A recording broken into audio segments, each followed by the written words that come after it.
원장님께서 누군가에게 위협을 받아보신 적이 있으신가요? 제가 직접 받은 경우도 있고 혹은 칼을 들이댄 분도 있어서 꽤나 위험한 상황도 있기도 했습니다. 교과서적으로는 사이코패스, 소시오패스는 남자는 3% 이른다고도 하고 여자는 1%에 이른다고도 합니다. 테드 번즈라고 하는 미국에서 연쇄살인마가 있었는데 이 사람은 실제로 꽤나 잘생겼고 멋들어진 모습이 있었고 로스쿨, 법학대학원에 진학도 한 사람이기도 했습니다. 이 사람이 사이코패스 체크리스트에 봤을 때 39점 정도로 체크된 사람입니다. 가장 특징적인 부분이 있을 수 있는 게 원장님, 요즘 위험한 범죄자 소식이 많아져서 네. 걱정된다 하시는 분들이 많더라고요. 네. 그러면 원장님께서도 정신과 의사 생활을 하면서 네. 환자분이나 누군가에게 위협을 받아보신 적이 있으신가요?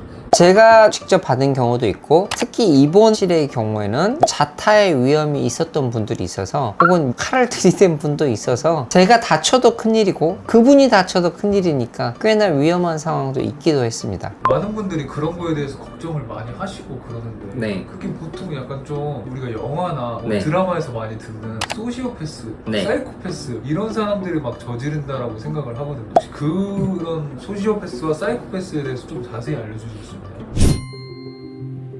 사이코패스, 소시오패스라고 하는데 현재 정신과 진단 체계에서는 반사회적 인격장애라고 하는 통칭으로 진단명을 붙여서 말씀을 드리는데요. 이 용어가 만들어진 것도 꽤 오래전 일입니다. 이를테면 사이코패스라는 얘기는 19세기에 독일에서 처음 이렇게 주로 나왔다고 알려져 있고요. 당시에는 정신병적인 전체적인 성격장애를 아우르는 용어이기도 했습니다. 또 웃긴 건 사이코패스라는 단어가 정신과 의사를 사이코패스라고 부르기도 했습니다. 그런 병원을 사이코패스 병원이라고 하기도 했고, 그런데 이제 소시오패스는 1930년에 미국의 심리학자가 어떤 사회적인 규범을 벗어나서 타인에게 위해를 가하는 행동들을 가지는 이런 사람들을 일컫는 말로 쓰기도 했어요. 그래서 이제 사이코패스, 소시오패스는 성향적인 성격이나 이런 것들을 가진 사람들을 설명하기 위해서 만들어진 말이긴 한데 이게 시대에 따라서 조금씩 달라지기도 하고 어떤 특징이 있다고 논란이 많기도 했습니다. 그래서 20세기 중반에 이 클렉리라는 학자가 겉으로는 멀쩡해 보이지만 반사회적인 행동을 하고 어떤 내면의 혼란을 가진 사람들을 설명을 했고요. 통계를 다루는 정신과 진단명 체계에서 처음으로 DSM-1이라고 하는 사이코패식, 소시오패식, 반사회적 성격장애가 처음 등장하기 시작합니다. 그런데 이제 사이코패스는 이랬다, 소시오패스는 이랬다, 서로 다르다, 요거가 의학적인 근거가 분명한 얘기는 아니라고 말씀드릴 수 있겠습니다. 왜냐면 요즘의 정신과 체계에서는 통계적으로 연구 결과에 바탕에 둔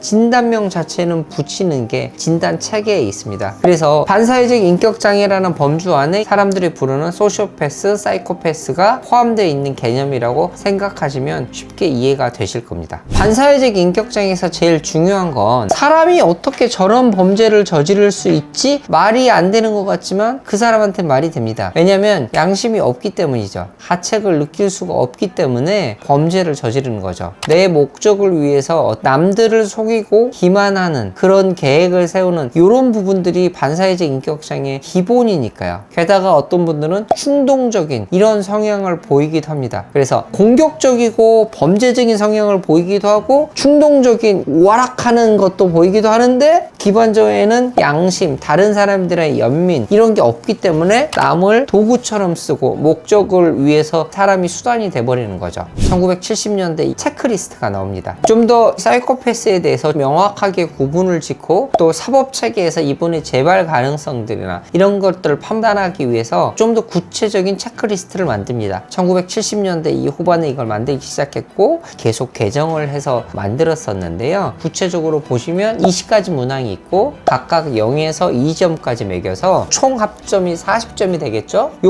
부분을 보고 평가를 하면서 미국에서는 30점, 영국에서는 25점 넣으면 사이코패스의 가능성이 높다 이렇게 얘기를 합니다. 그리고 이 부분에서 가장 특징적인 부분이 있을 수 있는 게 굉장히 말을 번드르르 하게 하고 처음에는 그럴싸하게 하는 것 같지만 진짜로 감정이 느껴지지 않아 그런 부분을 보이는 사람군이 있을 수 있죠. 심지어는 외모적으로 탁월한 경우도 있고 또 사회적으로 성공한 사람들 중에도 일부 있을 수도 있습니다. 그래서 우리가 주변에서 이런 사람들을 경계하고 싶은 이런 이유이기도 할 수 있겠고, 여러분이 이 영상을 보시는 이유도 이런 부분을 피하고 싶은 마음일 수도 있겠습니다. 반사회적 인격장애 가진 분들 중에서도 네. 성공하신 분들이 있다고 했는데 네. 그런 분들이 어떻게 성공할 수 있는 거예요?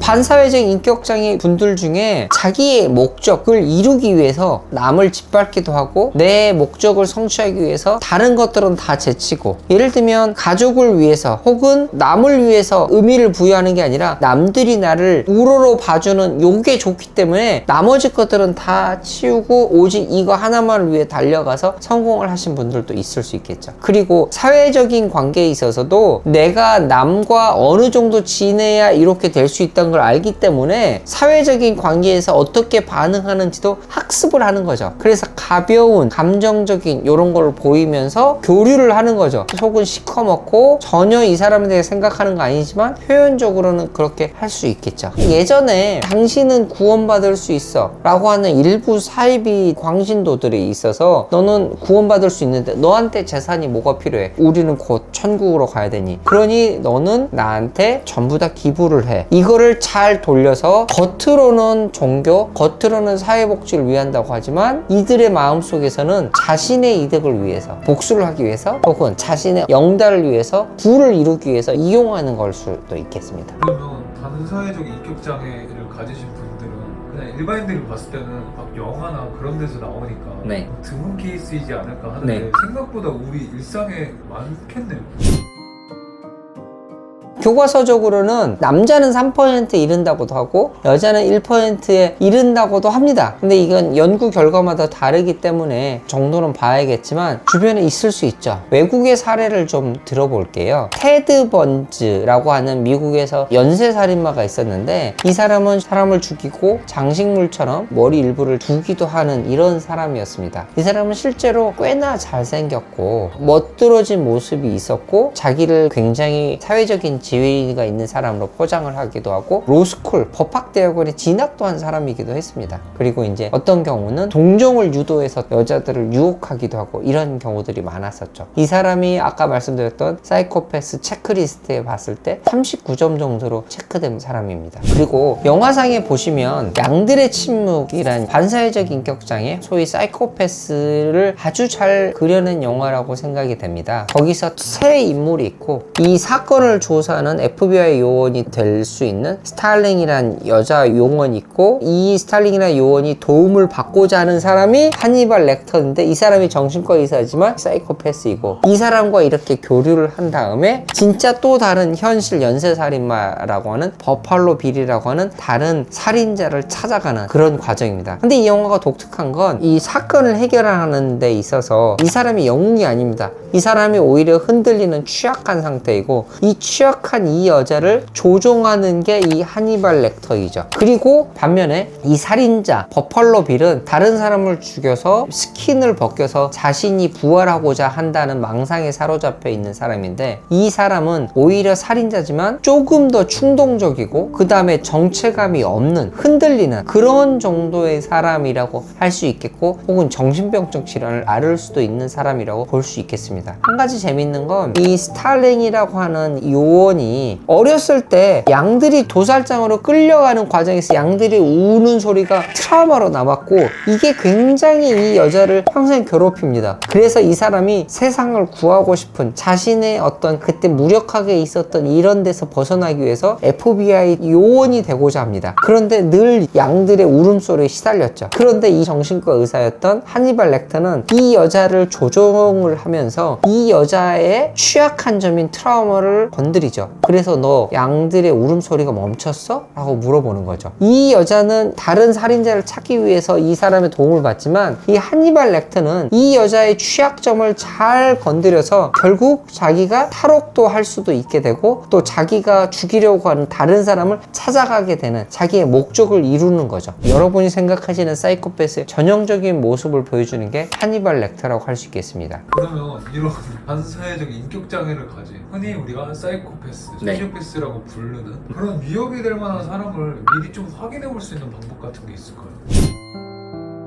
이게 쉽지 않습니다. 왜냐면 이 사람들이 탁월한 사람들이죠. 내 약점을 잘 알아서 처음에는 잘 대해주는 것 같지만 결국은 자신의 목적을 이루기 위해서 나를 이용하는 것 뿐이니까 내가 이 사람한테 휘둘리는지 아는지 놓치고 모를 수도 있는 거죠. 이렇게 쉽게 드러나지 않을 수도 있는 거죠. 이 분들은 어찌 보면 교활하고 지능도 높고 또 억울하게도 나보다 외모가 뛰어날 수도 있습니다. 그리고 지위도 나보다 높을 수도 있죠. 이런 것들이 열받는 일이지만 이 사람들은 충동성을 나 같은 사람한테는 어떤 때는 쏟아붓기도 하면서 더 윗사람한테는 잘 참고 드러내지 않으면서 사회적인 지위를 승진이나 이렇게 하는 사람일 수도 있겠죠. 그리고 굉장히 계획적이고 목표 지향적일 수도 있겠죠. 그러니까 요 분들이 굉장히 찾기 어려울 수 있는 상황이니 요 부분들에 대해서 이제 피하는 법을 하나씩 해봅시다. 일단은 이 사람들이 뭐라고 했는지 한번 들어보십시오. 내가 열받아서 화가 나고 이런 거에 초점보다는 처음에 이 사람이 어떤 얘기를 했는지 뭘 했었는지 관계를 빼고 그냥 이 내용 자체로 봐보고 이 내용을 이제 분석을 하는 거죠. 다음으로는 이 사람이 나한테 보여줬을 때 내가 그 당시에는 어떤 느낌이 들었는지 도움을 받은 것 같았는데 좀 찝찝했는지 그 다음에 이 상황에서 벗어나서 나중에 생각해 봤더니 그걸 따랐을 때 결과가 어땠는지 따르지 않았을 경우에 결과가 어땠는지를 분석을 해보시고 계속 들여다봤더니 결국 이 사람과 있을 때 나는 괴로운 일들만 있었고 감정도 안 좋고 결과도 최악이고 이렇다면 아, 이 사람한테 조종을 당했구나. 소위 요새 말하는 가스라이팅이었을 수도 있고 이런 상황이 어떤지 분석을 해보시는 게 중요할 것 같습니다. 그래서 이제 감정을 들여다보실 때 제일 중요한 거는 이 사람이 나의 자아 존중감을 파괴시키는 사람인지 보십시오. 뭐 나를 위한다지만 결국 나를 깎아내려서 인간적으로 모멸감을 주게 되는 이런 거라면 이 사람이 진짜 위하는 거라고 절대 생각되지 않습니다.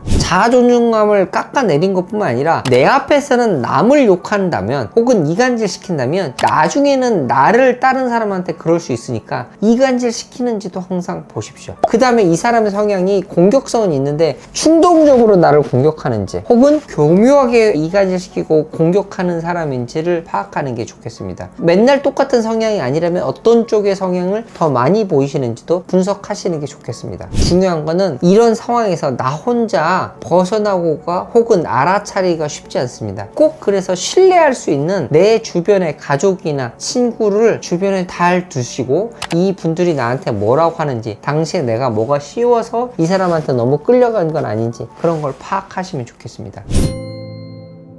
그 다음에 마지막으로 아까 말씀드렸듯이 이 사람이 나의 상사라면 혹은 내가 벗어날 수 없는 상황에 처해 있을 때는 죄송하지만 잡아먹히지 않도록 조심하십시오. 한니발 렉터 더 카니발은 실제로 사람을 먹는 거잖아요. 이게 상징적인 의미라고 저는 생각합니다. 사람을 먹어치워서 내 안으로 쏙 넣어버리는. 그래서 이 사람한테 적어도 피할 수 없고 내가 이 사람한테 무찌를 수 없다면 이 사람과의 관계에서 절대로 내가 먹잇감이 되지 않도록 그런 상황에 최대한 노출 안 되게 하도록 하십시오. 피할 수 없다면 최대한 거리를 두시란 얘기입니다. 반사회적 인격장애는 치료가 안 되는 걸로 알려져 있습니다. 치료에 대해서는 안 되니까 피하는 게 정신과 의사들도 드리는 말씀입니다. 그리고 공격을 받으셨다면 꼭 주변 사람의 도움을 받으십시오. 아까 말씀드린 가족이나 지인의 도움을 받으시고 꼭 법적인 도움을 받으시길 바랍니다. 그래야 이 사람들이 나에게 위해를 덜 가할 수 있을 겁니다.